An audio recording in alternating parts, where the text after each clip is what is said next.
الأداء التحكيمي وعلى تغاضي الحكم عن ضربتي جزاء واضحتين للمنتخب المغربي، واللي أدهى من هذا أن الفار لم يحرك ساكنا. كابتن ماجد، هذا غريب، ربما هذا استمرار لمسلسل من نوع آخر. حدث هذا حتى في المونديال السابق، نتذكر مجموعة من المباريات تحديدا أمام إسبانيا.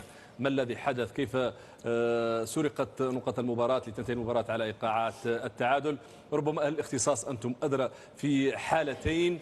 ربما من خلال الملموس أن راموس المكسيكي فشل، بل أثبت بأنه هل تجاهل الموضوع؟ ما الذي حدث بالضبط؟ ربما وسائل الإعلام العالمية هذا الموضوع أضحى مادة دسمة وتحدثت عن هذا الظلم في حق الأسود في هذا المونديال في مباراة مصيرية وتاريخية.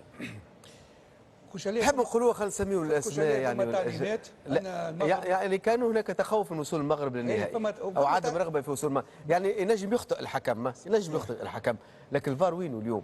خاصه أن كأس عالم هذه استثنائية بكل المقاييس على مستوى التقنيات المعتمدة، الكرة الذكية وتقنيات الحديثة يعني المعتمدة، واللي ما شفناش عثمان معناها حتى أخطاء تحكيمية مؤثرة في أي مباراة كانت، يعني بالجزئيات البسيطة. يعني لما الأخطاء الكل حطوهم في مباراة المنتخب المغربي للأمانة. هي شوف عادل يمكن هو قص معناتها قمة الخبث أنك تخص اللقطة وتعطي انذار للمهاجم وقت شنية معناتها المهاجم شنو حاجته باش يلوج يضرب مدافع وهو داخل منطقة 18. معناتها بالعقل ما فماش علاش باش عندك حاجة من اثنين باش تكون سيمولاسيون تمويه باش تعطي انذار، والا تدخل من المدافع. معناتها لهنا لا شفنا تمويه لانه الكونتاكت صار، اما حسبوا بالعكس وقت اللي ما فماش علاش معناتها اي هنا الفار وين الفار؟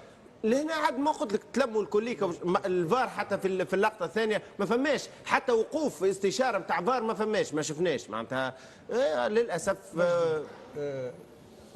احنا مش نبحث على اسباب، لكن اللقطه كانت واضحه واعلنا عليها وتابعناها على المباشر وقلنا راهي فما ضربه جزاء بحضور عادل زهمون الحكم الدولي السابق. واليوم ردود الافعال كانت كبيره برشا في مختلف وسائل الاعلام العالميه انه فما مظلمه تعرض لها المنتخب المغربي. يعطيني ضربه جزاء خلينا نضيعها ولا خليني نخسر في الاخر، لكن الثابت فما ضربه جزاء مستحقه لم يقع الاعلان عليها. كنا نتابع في المباراه معناها بكل امانه. لما شفنا اللقطه ما كناش نتوقعوا اللي هي ضربه جزاء بكل امانه. نحب ننوه بعادل شاف وصرخ قال ضربه جزاء، وكنا على يقين لما عاودنا شاهدنا الصوره اكد ان ضربه جزاء.